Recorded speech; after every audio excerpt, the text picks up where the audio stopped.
Bonjour tout le monde, bienvenue à Discussion avec un expert, Xème épisode, je ne les compte plus.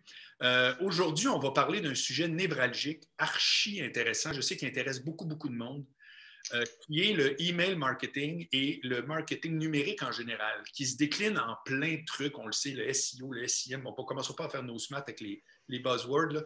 Mais je vais focuser surtout sur l'utilisation des courriels, donc des emails. Et je vous dis comment j'ai commencé cette histoire-là, c'est-à-dire que moi-même, ayant lancé plein de podcasts et ayant attaqué cet univers-là depuis le mois de février, et étant détenteur d'une liste à l'époque, quand j'avais mon site monclasseur.com, d'une liste de emails qui est assez cossue, merci, là, qui comporte des dizaines de milliers de emails qu'on n'a jamais utilisés, parce que de un, il faut les utiliser à bon escient, puis de deux, parce que si tu envoies un email pas pertinent, la personne te désabonne, tu l'as perdu à la vie.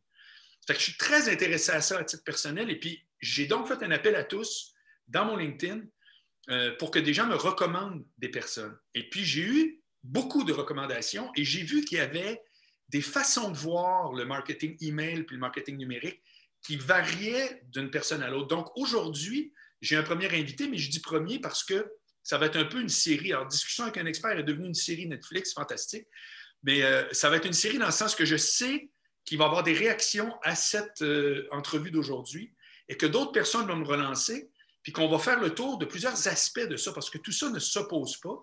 Il y a des gens qui sont d'allégeance très contenue, d'autres l'outil. Moi, je vais entendre parler un peu de l'outil, honnêtement. Je veux savoir, on procède comment, on pèse sur quel bouton, etc.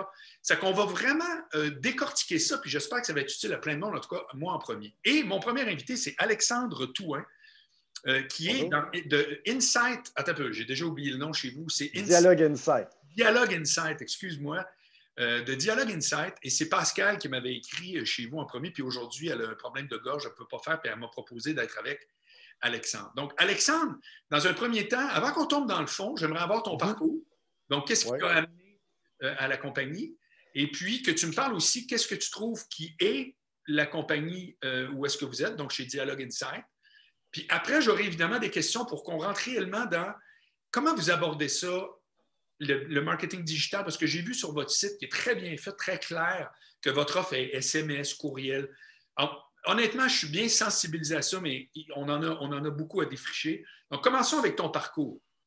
Oui, Alexandre, dans le fond, moi, je viens d'un background de communication principalement, puis qui a tombé rapidement dans la gestion de projet.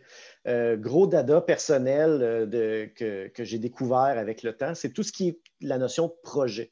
Donc, si je reviens à la belle époque de l'école, j'avais fait communication, puis ensuite de ça, j'ai été en maîtrise en gestion de projet.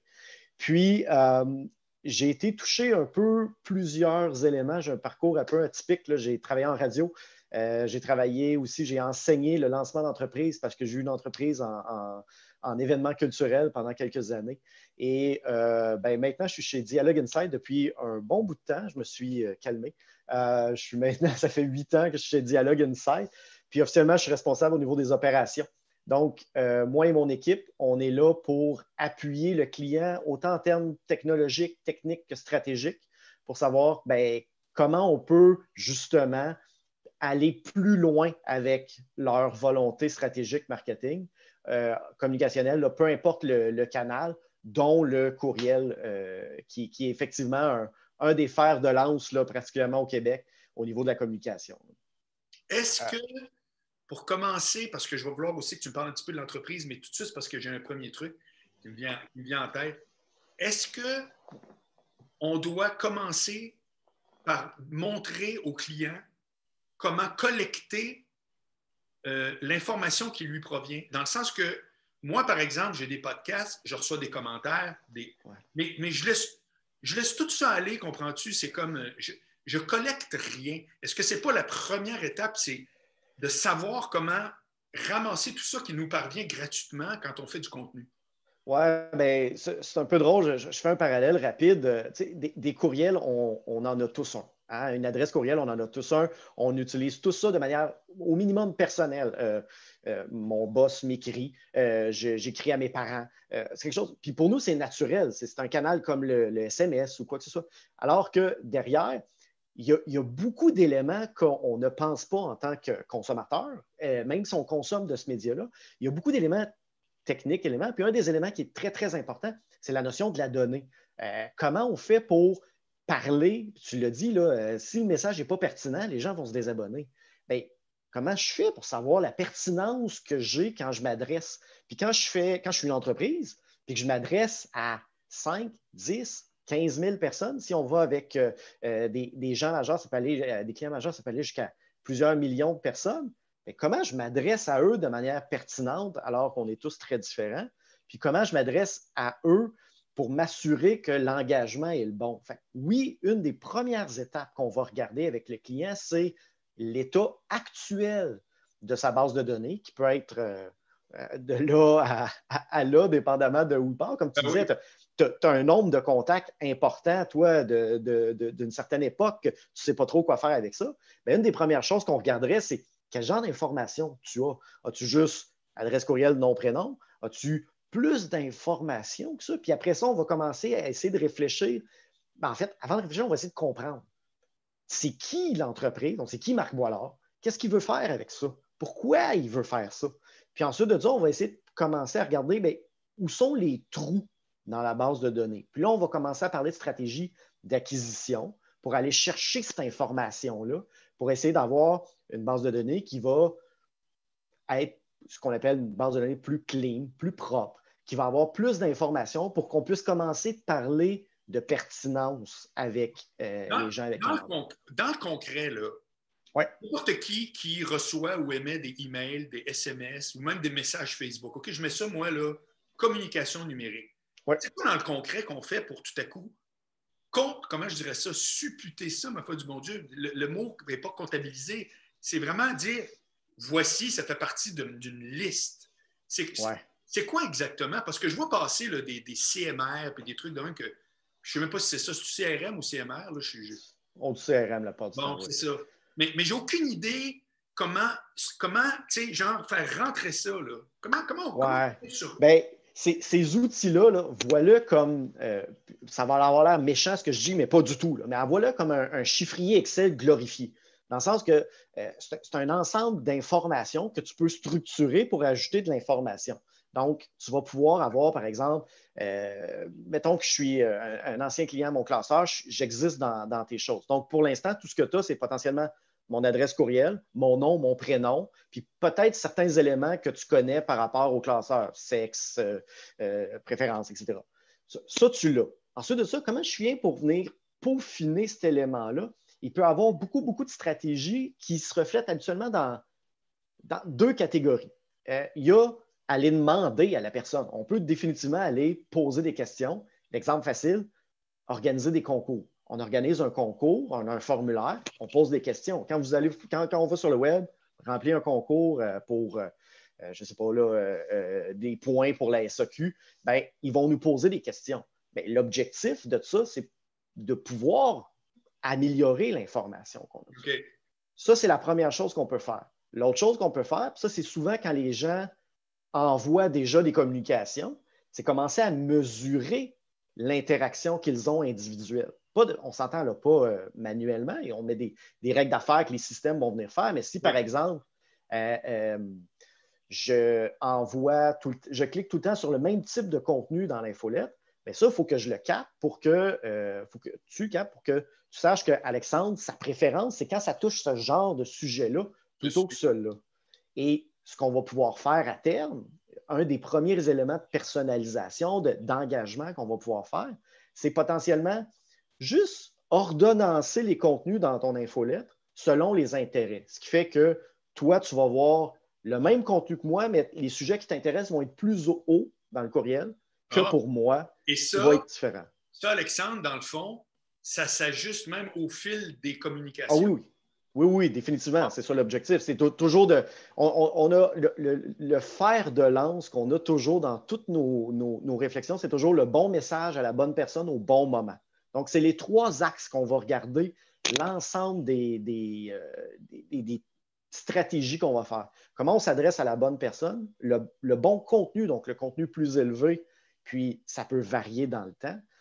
L'exemple que je dis tout le temps, c'est je vais chez Rona. En fait, je commence à interagir avec les communications de Rona parce que j'ai le goût de repeinturer ma cuisine. bien évidemment, je vais cliquer sur des éléments de peinture.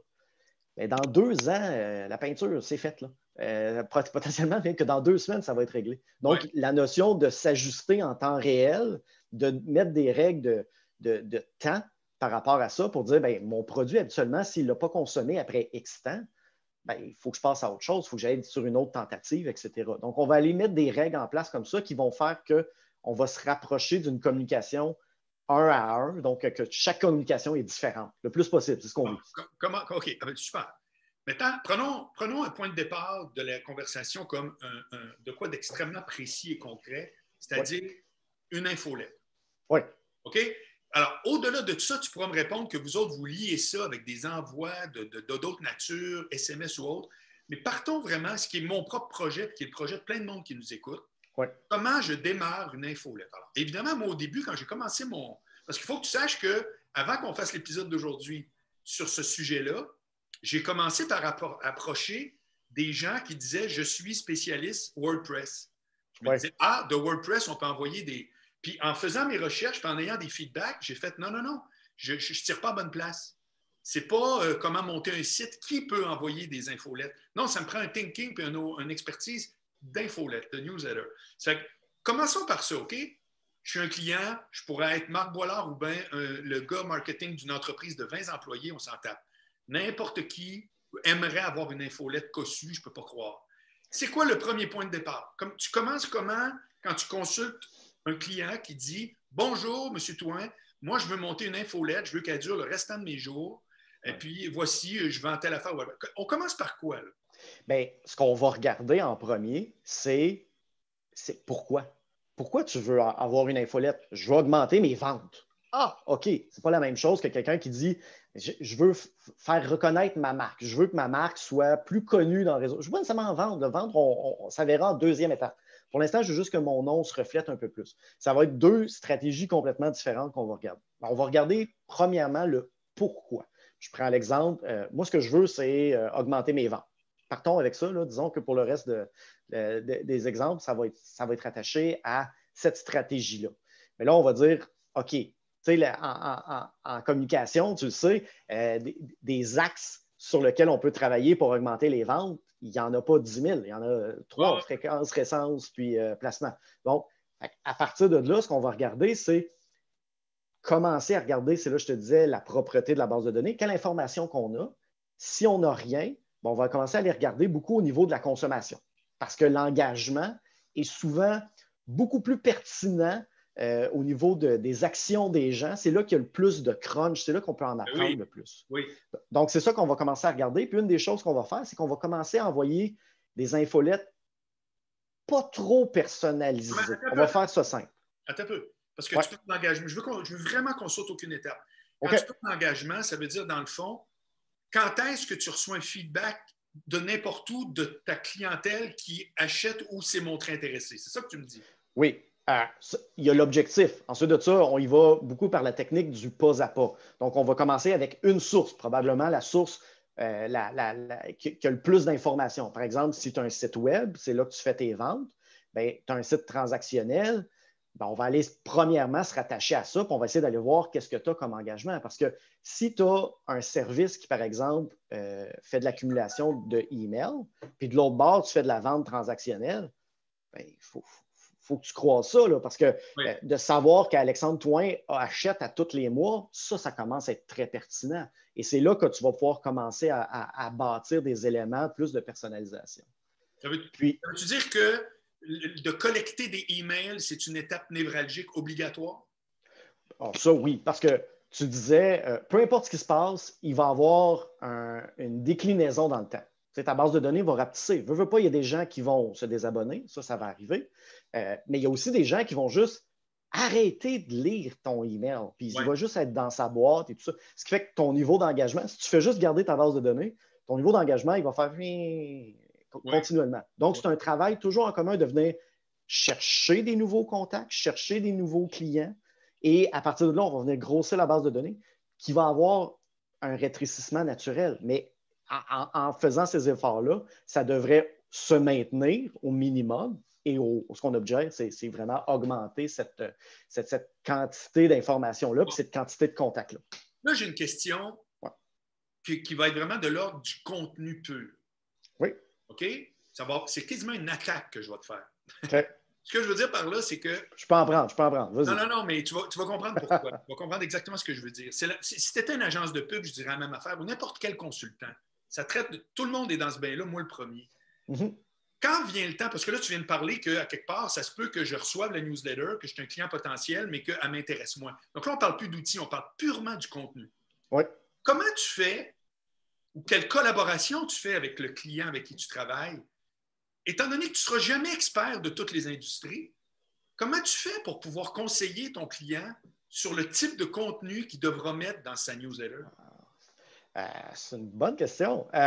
Au niveau, puis c'est un des enjeux qu'on a parce que en tant qu'entreprise qui traite avec plusieurs industries au travers Québec, Canada, puis la France, on ne peut pas être maître de l'ensemble des industries avec lesquelles on travaille. C'est pour ça que nous, on a vraiment une approche de collaboration avec les clients. Moi, je connais le contenant. Ce que je vais te donner, c'est le bon contenant.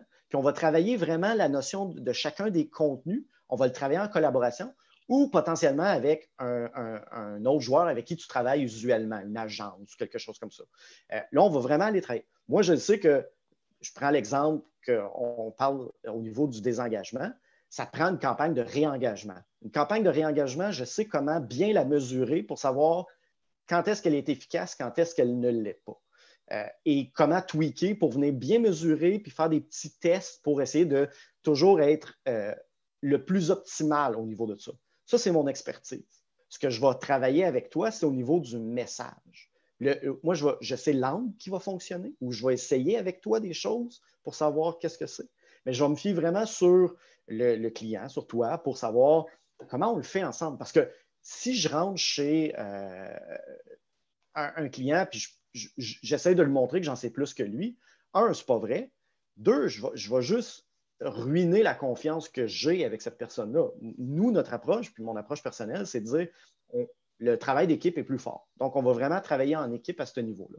Puis si tu ne le sais pas en tant que client, parce que ça se peut, là, c'est que qu'est-ce qui marche auprès de mes clients, je ne sais pas. C'est exactement mon point. C'est exactement mon point. C'est-à-dire Ben, que toi, tu arrives dans une nouvelle industrie où, par définition, tu n'as pas nécessairement ou presque assurément pas d'expertise. Pour moi, l'expertise, c'est comprendre pourquoi ça marche. Ouais. L'expertise peut être le meilleur. Non. L'expertise, c'est, mettons, moi, en radio, là, je peux te dire comment ça marche, la radio. C'est quoi les décisions? Pourquoi c'est tel? Moi, je peux t'expliquer comment ça marche. Donc, je suis un expert de ça. Ça ne veut pas dire que je suis le meilleur. Bon. Puis alors ça, moi, je trouve ça très bon ce que tu as dit. Tu m'as même aidé à quelque part à réaliser quelque chose. C'est-à-dire que j'ai toujours eu ce problème-là moi-même, étant donné que je porte plusieurs chapeaux, puis des fois, c'est plus tard pour mon branding. Je sais que je n'ai pas un branding qui est aussi clair qu'il pourrait, mais en même temps, je ne suis pas pour dire non à des affaires sur lesquelles je sais que je suis utile. Donc, ça, c'est mon défi. Mais j'ai toujours eu l'impression qu'il fallait que je réponde à ça ici, maintenant, bang, au fil des projets. Mais tantôt, tu me disais, nous autres, on est experts du contenant, donc du data, donc de la réaction client. Ce que je réalise, c'est qu'à quelque part, quand tu embarques dans un projet newsletter, tu vas y mettre du contenu. Tu vas être inspiré probablement par la démarche de la personne avec qui tu travailles, en l'occurrence toi. Mais c'est peut-être justement qu'au début, tu dis, sais-tu quoi? On va l'offrir, le grand menu. Parce qu'on sait que dans un an, on va arriver avec 3. Ça me fait penser, j'ai réécouté le film sur l'histoire de McDonald's. Ouais, c'est bon. Parce qu'au début, les frères McDo, ils disent, une des affaires qu'on a réalisées, c'est 80. Il y en a un qui est crack de chiffres.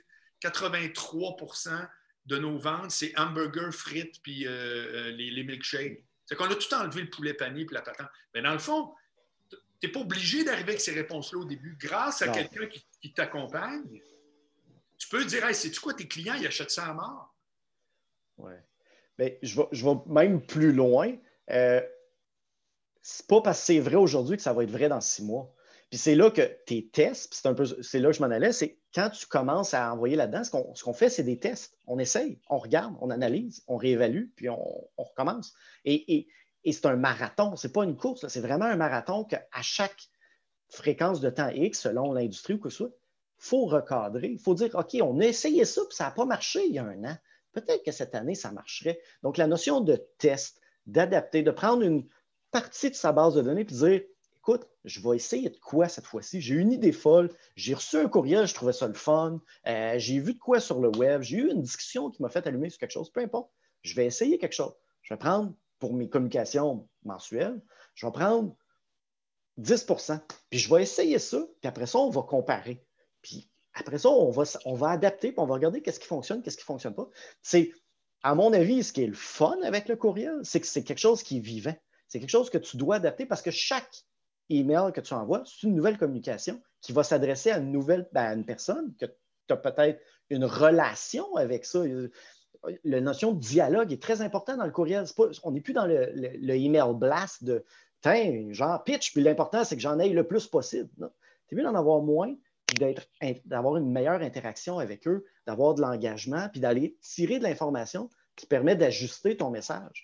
De la même manière, quand tu fais une entrevue radio, ce que tu fais, c'est que tu adaptes le message au fur et à mesure que l'entrevue se déroule par rapport à ce que tu entends. La communication courriel, c'est exactement la même chose. Tu ne peux pas juste avoir une stratégie puis dire je pars puis je suis bon pour le reste de ma vie. Non, il faut que tu la revoies continuellement parce que les gens changent. Je peux te garantir quelque chose. Entre les communications qu'on faisait il y a un an par rapport à le marché du retail ou même les services professionnels et tout ça, et ce qu'il fait aujourd'hui, c'est le jour et la nuit. Avec tout ce qui s'est passé, tout ça, la société a changé, ça a évolué. On peut se faire influencer par un paquet de facteurs qu'on ne pense pas nécessairement. Un exemple vraiment le fun là-dessus, c'est pour un client qu'on avait qui était dans le milieu de la rénovation. Et on fait une campagne, c'est le printemps, on sort les barbecues, on fait une campagne là-dessus et ça marche, là, du tonnerre. Vraiment comme des taux d'engagement comme ils n'ont jamais vu. Tout le monde est heureux, on ouvre le champagne, c'est le fun. L'année d'après, pas fou, on va faire la même affaire. On refait le même style de campagne. Évidemment, on change les contenus, mais le même type de campagne et tout ça. Succès horrible, mais vraiment un échec total. Pourquoi? Bien, la journée que le courriel est parti, puis c'était planifié d'avance, préparé, OK, ça part dans 2 jours, fine, il a neigé. Donc, même les facteurs extérieurs sur lesquels on pense peuvent avoir un impact sur l'engagement parce que là, le barbecue, s'il neige, c'est peut-être pas le meilleur timing. Fait Ouais. il y a un paquet de facteurs comme ça qui peuvent venir influencer. Avant que le mobile devienne populaire, mon classeur, on l'a lancé en 2004. Ouais. Comme 2-3 ans, c'est devenu très, très populaire. Ça a pris 2 ans. Puis Facebook, puis l'iPhone, c'est tout arrivé en 2007. Mm-hmm. Donc, avant qu'il y ait le mobile, on avait le site qui était en version web normale, si tu veux. Ben, moi, je pouvais te dire à la date près quand est-ce que les terrasses s'ouvraient à Montréal. Je voyais ma courbe là, qui dropait. Après, ça reprenait. Mais je pouvais te dire, regarde, c'est là que les terrasses sont ouvertes. Fait que ça, tu ne mesures pas ça d'avance, bien entendu. Non, mais il faut que tu t'adaptes. C'est ça de la communication. Tu sais, au final, là, je sais que. Oui, c'est pas un monologue. Non, c'est ça. Il y a beaucoup d'éléments par rapport à de la technique. Quand on parle à envoyer une infolette, on pense souvent à la donnée, à la technique. Et tout. Mais tout ce qui sous-tend ça, c'est toujours la communication. Toutes les règles de communication sont bonnes quand on parle de courriel. Oui. Alors, mon projet à moi, j'ai eu le flash la semaine passée. C'est-à-dire, je ne sais même pas d'où c'est venu, mais tout à coup, je génère tellement de contenu par semaine sous forme de podcast, plus ma chronique radio au FM 93 quotidien, que j'ai fait ma newsletter. Je veux qu'à quelque part, il y ait des offres de ce que je vends web, puis je veux qu'il y ait des offres d'abonnement. Si tu veux, moi, j'ai comme 2 trucs. Puis le flash que j'ai eu, parce que je veux tout le temps que ça ait une pointe d'humour, c'est que ça va avoir l'air d'une circulaire, tu sais, une espèce de circulaire de IGA, mais tu sais, très... comme je suis en Floride, je vois, mettons, là, c'est plein de circulaires de concessionnaires automobiles. C'est, tu sais, bing, bang, bang, telle affaire. Je trouve que c'est drôle. Cette signature-là, j'aime ça. Ça envoie un signal que, Colin, il y a plein de projets, il y a plein de trucs, etc. Et je trouve tout le temps que toutes les infolettes sont plates. Y a-t-il une raison pour laquelle les infolettes sont plates, comme s'il fallait qu'elles soient plates? Je suis dans le champ de vouloir envoyer un signal d'expertise, mais avec de l'humour. Ah non, au contraire, ça va être un signe de différence, ça va être un différenciateur et ça va t'aider. Fait que non, au contraire, tu n'es pas dans le champ. Est-ce qu'il y a une raison pourquoi la plupart des infolettes sont plates? Ah oui, clairement. Je pense qu'il y a beaucoup de gens qui voient ça comme un médium, un média qui doit être un média institutionnel. Encore des fois, c'est de moins en moins fréquent, là, mais je veux dire, en 8 ans, ça a évolué là, depuis que je suis là. Mais il y a 4-5 ans, il fallait encore que je dise aux gens, tu n'es pas obligé de dire Monsieur Touin là, quand tu es bonjour Monsieur Touin. Là, tu vends du savon. Tu n'es pas obligé d'être si poli avec les gens. Puis les gens, ils fixent là-dessus. Non, non, je ne peux pas dire bonjour Alex. On a des gens qui essayent des choses et c'est souvent là quand on va dans l'humour, dans la petite différence, qui peut être vraiment le fun et ça va avoir du succès. On a un client qui envoie des cartes de bonne fête. Tu reçois ça, là, ah, bonjour, c'est ta fête, tu as 5 de rabais, etc., etc. On a un client qui fait ça, c'est dans les nourritures pour animaux. Lui, il envoie ça à la fête du chien. C'est hey, bonjour Pitou, bonne fête, on est content. Bon. En tant que maître, c'est drôle, là, on s'entend. C'est juste le petit différenciateur qui fait que cette campagne-là marche mieux qu'à peu près toutes les autres campagnes d'anniversaire qu'on a. Pourquoi? Parce qu'ils ont essayé. Puis c'est là d'être créatif, de réussir à pousser son message différemment. C'est sûr que ça va toujours fonctionner. Là, il y a du monde qui nous écoute qui ne sont pas nécessairement à Banque Nationale, qui ne sont pas nécessairement chez Bombardier, qui sont des entrepreneurs qui ont leur business. Ça peut être seul au combat, une équipe d'associés, d'employés, peu importe. Puis qui se disent, parce que moi, je t'écoute, je suis absolument convaincu, je trouve que ton approche, elle correspond aux croyances que j'ai moi-même par rapport à ça. Moi, je m'apprête à lancer mon projet, mais je sais que ce que tu racontes là, c'est du temps. Ouais. C'est du temps. Excuse-moi, je ne suis pas sur 4 boutons. Là. On n'est pas MailChimp et j'ai envoyé ma photo. Là. C'est du temps. Comment un client qui n'a pas des budgets faramineux peut concilier entre les deux affaires qui sont tout le temps difficiles rendues dans une certaine zone? Moi, je suis là. C'est-à-dire, je sais très bien que c'est des outils et que ça va être un move qui va être efficace. Je sais très bien que par moi-même, je vais éviter des frais, mais je vais limiter l'impact parce qu'on ne peut pas avoir raison tout seul. Mais je ne peux pas payer une compagnie comme si j'étais une grosse compagnie qui vont eux autres. Tu sais, je ne peux pas me la jouer. Ah, voici mes instructions, on se revoit la semaine prochaine. Alors, comment tu peux t'impliquer? Comment on peut tirer le know-how de quelqu'un comme toi puis ta compagnie? Puis avoir, donc, oui, on s'entend payer, on n'est pas câble, personne n'est bénévole, mais à une échelle, tu sais, pour ceux qui nous écoutent, qui se disent comme, je peux-tu être formé à la rigueur pour ce que vous dites, puis à un moment donné, être pas pire autonome, voire même autonome, même si ce n'est pas du jour au lendemain? Ben, oui, absolument. Là, au niveau du know-how, pour moi, c'est comme n'importe quel sujet que tu veux devenir meilleur. Il faut que tu t'informes. C'est du temps. Là, on s'entend là. Je te parle individuellement. Là, si tu veux mettre du temps pour là-dessus comprendre, il y a du contenu qui existe par rapport à ça. On fouille sur le web, on trouve des méthodes. Il y a des sites spécialisés là-dedans qui vont te permettre de te comparer, de regarder, d'avoir des idées, etc. Ça, c'est le premier point. Au niveau de la techno, à des petits budgets, c'est vraiment la notion de marché avant de courir. On est beaucoup dans les contenus et tout ça, mais je connais du monde qui vont jusqu'en intelligence artificielle au niveau de la création de leur infolette. Mais si tu es un businessman tout seul, puis tu ne peux pas aller jusque-là, en tout cas, pas aujourd'hui. On va commencer par des petits pas. Une chose qu'on fait souvent, c'est qu'on commence par, si tu n'as jamais envoyé de l'infolette, évidemment, ce qu'on va te faire, c'est qu'on faut fournir un outil vraiment facile d'utilisation. À moins que tu sois techie, là, puis que tu aimes ça, puis que tu as le goût de piger. Il y en a des systèmes qui sont plus compliqués que d'autres, il y en a qui sont plus faciles que d'autres, mais la techno étant ce qu'elle est, puis si tu as eu mon classeur puis tu as vu WordPress, la techno est de plus en plus facile à utiliser. Ça aide. Les interfaces sont de plus en plus faciles pour que tu sois plus autonome. Puis ensuite de ça, ce qu'on va faire, c'est qu'on va commencer à pousser plus au niveau des idées, puis on va te donner des méthodes pour y arriver. Du one-to-one, tu ne commences pas là. Ce que tu commences, c'est de dire, je vais séparer. Les gens, je m'adresse pareil à tout le monde, mais là, je vais séparer en deux.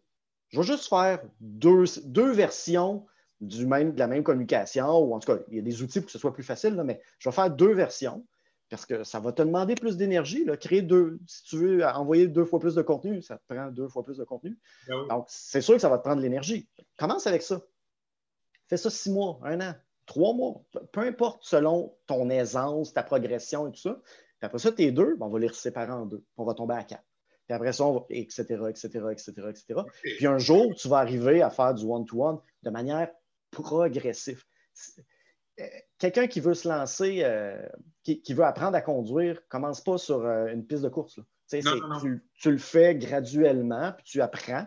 Puis c'est ces apprentissages-là qui sont probablement les plus pertinents pour que tu puisses progresser. L'expertise, nous, on l'offre, ça nous fait plaisir. C'est comme ça que je reçois ma paye à la fin de la semaine. Mais tout ça s'apprend. C'est une expertise, ça s'apprend. Puis la meilleure manière d'apprendre, c'est d'en faire. Puis nous, oui, on croit vraiment, vraiment en ça, dans le sens que dans notre techno, il y en a qui sont ce qu'on appelle self-serve, qu'on fait tout pour eux. Tu sais, c'est comme, ils ne savent même pas de quoi on a l'air l'interface dans notre outil. Ils sont comme, non, occupe-toi-en. Il y en a, mais c'est une très petite portion. La plupart des gens sont autonomes. OK. Qu'est-ce que tu dis, je pense, à ceux qui nous écoutent, qui ont des clients aucunement récurrents? Un courtier immobilier, un avocat, tu sais, du monde qui ont toujours des clients, mais qu'à quelque part, qu'est-ce qu'ils peuvent dire au monde quand tu as utilisé les services, puis que ça peut prendre 12 ans avant que tu... tu renouvelles une hypothèque? Oui, c'est ça. Comme moi, je t'avoue, je ne saurais pas quoi dire. Mettons, j'ai des amis qui travaillent chez Stikeman Elliott, qui est un gros bureau ici à Montréal. Bon. Puis il me dirait, hey Marc, qu'est-ce qu'on pourrait faire avec notre newsletter? Je t'avoue, Alexandre, je ne saurais pas quoi y dire. On dirait que moi, je suis limité à des clients que tu veux leur vendre de quoi. Oui, mais toi, tu proposes quoi à ce moment-là, ces gens-là? Bien, moi, ce que je proposerais, puis on en a des clients dans le secteur immobilier, puis notre approche, c'est qu'on ne parle pas aux gens qui viennent d'acheter. On parle aux gens qui veulent acheter dans 2 ans. Et là, il y a toute une stratégie d'acquisition par rapport à ça. Mais ce qu'on va faire, c'est plus leur donner du contenu de réflexion pour leur dire, voici qu'est-ce que tu dois réfléchir, comment ça marche un taux d'intérêt, c'est quoi la différence entre fixe et variable. Bon, des éléments comme ça, puis on peut aller de plus en plus poussé pour que ce qu'on fait, c'est du brand recognition. L'idée, c'est que quand la personne va être prête à dire, OK, là, j'ai le goût, là, je suis prêt, je veux m'acheter, je veux renouveler, le premier nom qu'elle pense, c'est le tien. Parce qu'elle t'a lu, parce que ton contenu était pertinent, même si ce n'était pas rattaché à hey, viens dans mon bureau tout de suite, là. Viens, je vais te signer. Là. Non, je ne suis pas rendu là. Je suis plus dans un mode d'éducation à ces gens-là. Et c'est comme ça qu'on fait qu'on reste dans la loupe. Puis effectivement, c'est un des rares cas, là, mais ce qu'on fait, c'est que quand la personne vient de signer, on la sort de la base de données. Ah oui, hein? Ouais, parce que, c'est comme un psychologue à ce moment-là. C'est comme monsieur, vous êtes guéri. C'est ça, exactement. Non, mais j'ai pas vu ça. Un psychologue, son but, c'est de perdre son client. Oui. C'est comme capoté. Oui, c'est vrai, c'est vrai. Ben oui. Quel lien vous faites avec les autres outils? Exemple, vous parlez dans votre site, je l'ai bien vu, de l'utilisation des SMS, par exemple, ou les médias sociaux ou autres. C'est quoi le lien qui est efficace entre j'ai ma base de courriel, je la gère bien, est en action-réaction d'un envoi à l'autre. J'ai bien compris votre proposition, c'est très intéressant. Peux-tu ramifier ça autrement aussi? Bien, c'est là que ça prend. Puis là, on commence par ramper, puis après ça, on marche, puis après ça, on court. Oui. Là, on est rendu un petit peu plus avancé. Là. On a une marche rapide, disons. Ce qu'on va faire, c'est que, l'outil que tu vas utiliser propose potentiellement plus qu'un canal. Par exemple, nous, on a des services de landing page, de SMS, évidemment, courriel. On a différents services comme ça qui vont faire que tu vas pouvoir rattacher un canal avec une stratégie un peu différente. On ne communique pas par SMS comme on communique par courriel, mais on va pouvoir bâtir de cette manière-là. Ensuite de ça, si tu dis, oui, mais moi, j'ai un autre système, là, puis ton système ne fournit pas ces services-là, ou ça ne m'intéresse pas de faire affaire parce que je suis déjà bien servi avec mon système X, bien, ça va être avec des connexions de données. Tout simplement qu'on va venir centraliser. Puis ça, c'est un élément qui est super important, peu importe à quel niveau tu es dans ta stratégie. Il faut toujours que tu penses en termes de profil 360. Comment je fais pour avoir la vue d'ensemble sur mon client? Ta liste courriel, ta communication, c'est correct, c'est le bout de la ligne. Ce qu'il faut, c'est que tu penses vraiment de manière macro à dire c'est quoi les interactions que j'ai avec eux. Si tu es capable de savoir que cette personne-là, elle ne répond pas tant dans tes emails, mais elle répond en tabarnouche sur LinkedIn, ben, tu n'auras pas la même approche que si ce n'était pas ça. Dans le sens, ce n'est pas un client perdu, c'est juste peut-être que l'email, il en reçoit 400 par jour, puis il y a autre chose à faire. C'est peut-être juste ça. Fait que c'est là que d'avoir cette vision-là avec des connecteurs de données, puis de centraliser ça pour avoir la vue complète, c'est là qu'on commence à bâtir. Ça, on commence à rentrer dans des projets plus avancés, des projets, ça peut aller jusqu'à des projets de TI, puis c'est là qu'on va commencer à dire, on va rentrer dans du scoring, dans du persona, dans des éléments très, très d'agence qu'on va aller chercher pour fixer le profil de la personne. Là, on va commencer à entrer dans ces éléments-là. Mais à la base, ça va être de rassembler les données, si possible, live, en temps réel, pour être capable d'agir. Qu'est-ce que tu peux parser de LinkedIn ou bien de Facebook, par exemple? Quel outil les plateformes proposent? Au niveau des médias sociaux, c'est un peu particulier. Contrairement à le courriel SMS, que c'est un partage de technologie puis de partenariat. Tu sais, quand tu envoies un email de Yahoo à Gmail, bien, déjà, tu touches à deux compagnies qui, normalement, ne se parlent pas tant que ça dans la vie. Oui. Alors que Facebook, lui, il est un peu tout seul. Tu sais, ce qui est dans Facebook appartient à Facebook. Ce qui fait que sortir de l'information de Facebook, c'est assez difficile. Il y a des outils spécialisés qui le font, puis ça va être beaucoup rattaché à du profilage. Donc, ce que la personne a inscrit sur son profil. Âge, région, nom, prénom, ce genre d'éléments-là. Ces médias-là sont meilleurs pour prendre l'information puis venir profiler à l'intérieur de leur plateforme. Okay. Si, par exemple, tu as une base de données super clean, vraiment propre et tout ça, importe ça dans Facebook, puis là, il va te cibler ça de manière magique avec de la publicité, etc., pour que tu ailles parler aux gens qui ressemblent à ta base de données ou envoyer des messages précis à ta base de données. Ça, il va le faire très bien. Sortir de Facebook, ça, c'est plus difficile. Facebook, il aime ça, garder ses affaires. C'est son avantage concurrentiel. Puis okay. C'est la même chose pour les autres, LinkedIn et compagnie. Donne-moi un exemple, un ou deux ou trois, là, comme tu veux, de clients où tu es particulièrement fier, puis tu as surpris même ton client sur les résultats obtenus. Tu sais, puis tu n'es pas obligé de les nommer, là, mais juste, qu'est-ce qui était l'enjeu? C'est quoi les moves que toi, perso, te dis, hey, sais-tu quoi, on va peser sur tel bouton, puis qu'à un moment donné, il y a un de ces boutons-là que tu as fait, tabarouette. Ton thinking s'est avéré être payant, tu sais. J'en ai quelques-uns, là. Celui, c'est pas tant que ça a amené des revenus, mais c'était de la facilité. Ce qu'on a amené, c'est un client qui dit « Ah, oh, ça va donc être moins compliqué. » C'est une municipalité qui a des camps de jour, comme toutes les municipalités, et qui doit coordonner la communication aux parents des enfants au camp de jour. Et les camps de jour étant ce que c'est, les enfants ne sont jamais inscrits au même camp de jour d'une semaine à l'autre. Le partage d'informations varie d'un camp à l'autre. C'est un amas d'informations vraiment compliqué puis vraiment difficile. Ce qui fait qu'il y avait une équipe, il y était 7-8 de mémoire, là, qui travaillait à temps plein tout l'été pour ça, puis qui faisait juste faire des téléphones, puis appeler des parents, puis transmettre l'information. Puis ce qu'on a mis en place, c'est un petit formulaire que les aides de camp allaient remplir en disant, cette semaine, on va jouer au ballon, puis on va à la piscine, puis etc., etc. Puis nous, on avait comme, avec l'aide de la municipalité, on avait rattaché ça à, par exemple, si la personne dit, on va à la piscine, bien, moi, je le sais qu'il faut que je dise dans le courriel qu'il faut qu'il amène son maillot, sa serviette, etc., etc.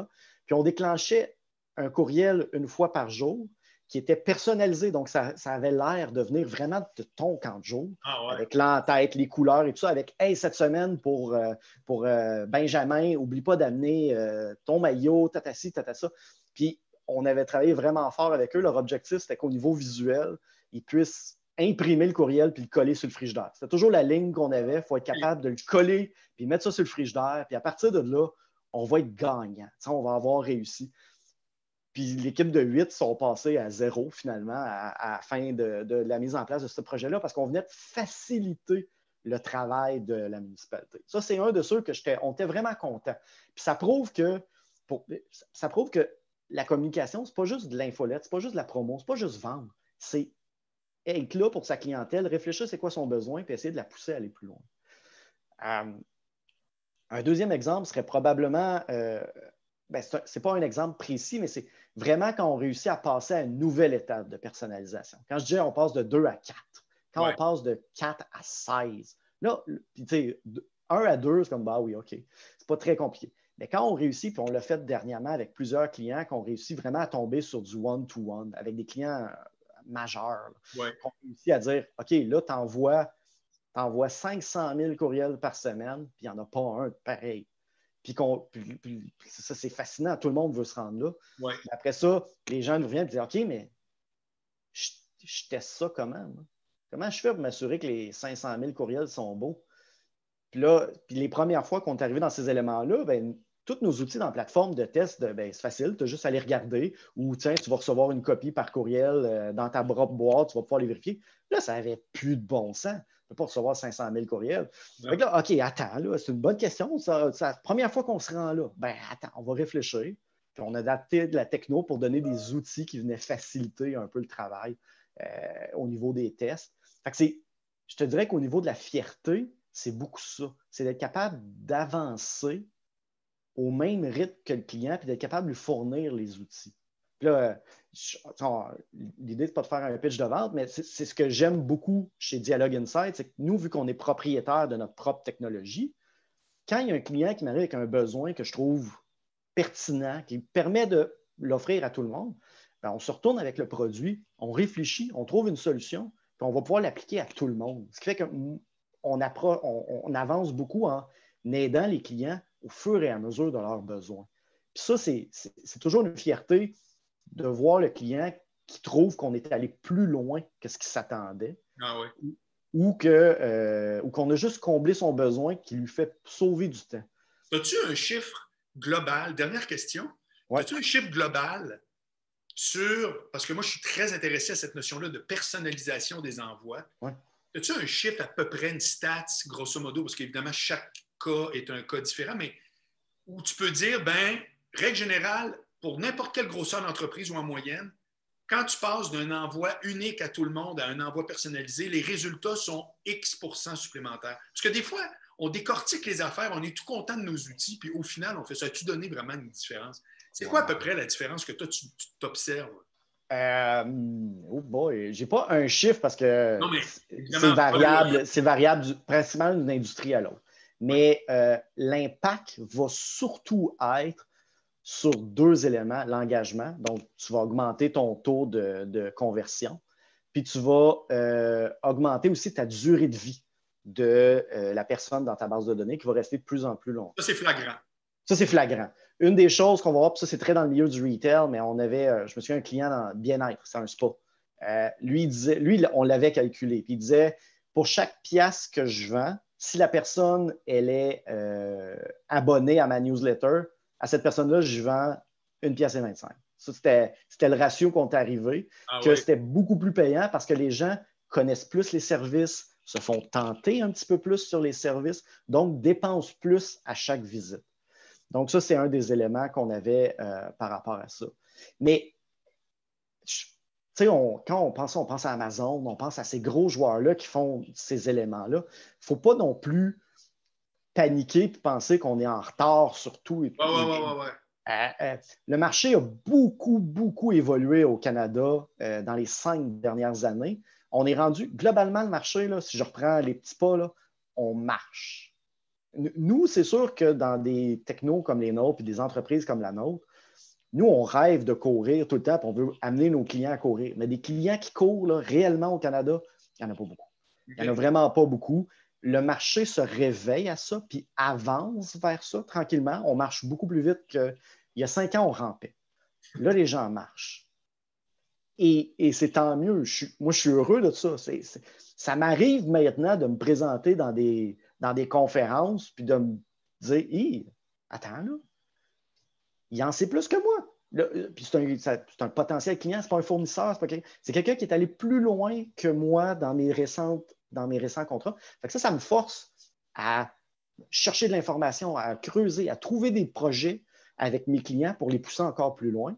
Parce que ben, on veut toujours être là, nous autres. C'est normal, c'est notre quotidien.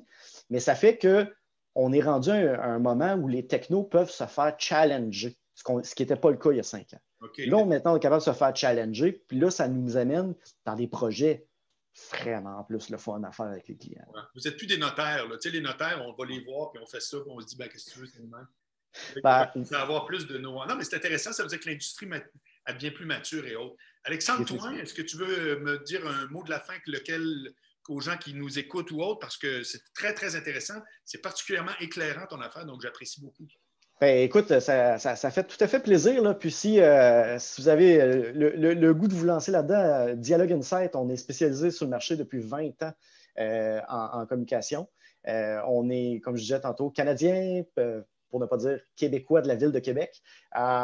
Et on est très, très fiers de la techno qu'on a. Puis notre approche, elle est vraiment faite pour avancer avec les clients. C'est vraiment notre point de vue. Fait que si ça vous branche, n'hésitez pas. On est là selon site web, communication. Inscrivez-vous à notre infolette. On a une pas pire infolette. Et à partir de là, ben, ça va te faire plaisir. C'est good. OK, Alexandre, merci beaucoup. Ben, ça m'a fait plaisir. Salut bien.